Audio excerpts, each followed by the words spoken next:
وما انفقتم من نفقۃ او نذرتم من نذر فإن اللہ یعلمہ، جو بھی تم اللہ کی راہ میں خرچ کرتے ہو اور جو بھی نظر تم مانتے ہو یا نظر گزرانتے ہو اللہ کی جناب میں، تو اللہ کے وہ علم میں ہوتا ہے۔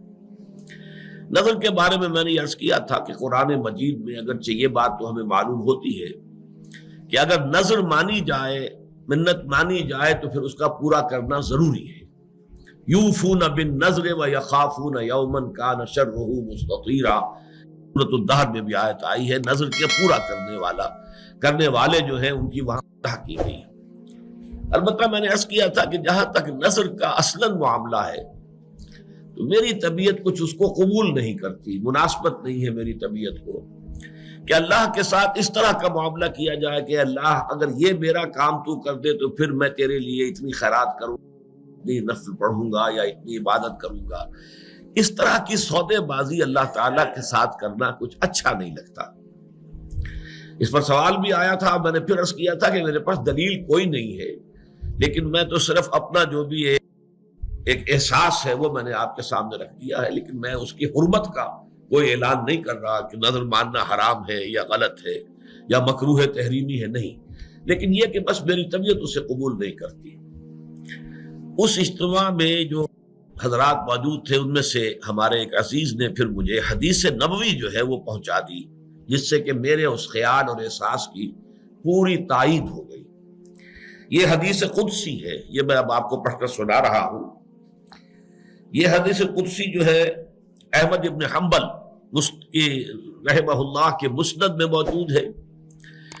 اس کے علاوہ بخاری شریف میں بھی موجود ہے، حضرت ابو ہریرہ سے بھی، حضرت عبداللہ ابن عمر سے بھی۔ لیکن بخاری میں جو یہ دو مقامات پر آئی ہے اس میں یہ صراحت نہیں ہے کہ یہ حدیث قدسی ہے، بلکہ یہ کہ نبی کی حدیث، نبی اکرم صلی اللہ علیہ وسلم کے قول کی حیثیت سے اس کو بیان کیا گیا ہے، جبکہ یہ حضرت ابو ہریرہ ہی سے، جبکہ مسند احمد ابن حنبل میں آئی ہے تو اس میں بالکل وضاحت ہے کہ یہ حدیث قدسی ہے، اور میں اسی کا متن آپ کو سنا رہا ہوں۔ عن ابی ہریرہ رضی اللہ عنہ عن النبی صلی اللہ علیہ وسلم قال قال اللہ عز وجل، حضرت ابو ہریرہ سے روایت ہے اور وہ روایت کر رہے ہیں نبی اکرم صلی اللہ علیہ وسلم سے کہ آپ نے فرمایا کہ اللہ تعالیٰ یہ فرماتا ہے، قال اللہ عز وجل لا یاتی النظر علی ابن آدم بشیء لم اقدرہ علیہ،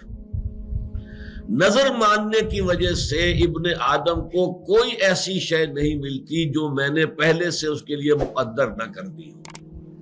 یا نظر کا ماننا نہ ماننا اس اعتبار سے گویا کہ بالکل برابر ہے،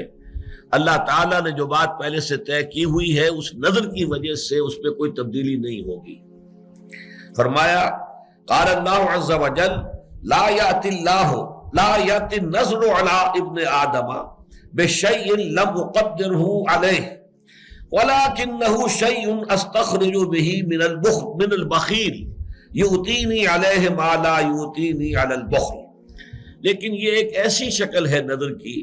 کہ جس کے ذریعے سے میں بخیل کے مال میں سے کچھ نکلوا لیتا ہوں۔ اگر یہ بخل جو ہے اس کے اوپر مسلط رہے اور وہ نظر نہ مانے تو وہ مال نہیں نکالے گا، وہ نہیں صدقہ و خیرات۔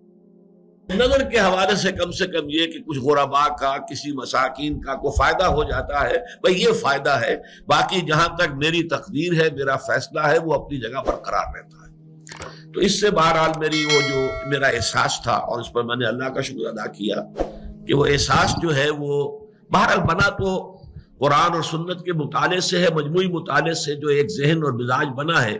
اس میں بعض چیزیں واقعہ یہ ہے کہ فٹ نہیں بیٹھتی، اور پھر یہ کہ جب ان کی تائید مل جاتی ہے کسی آیت قرآنی سے یا کسی صحیح حدیث سے تو پھر یقیناً خوشی ہوتی ہے۔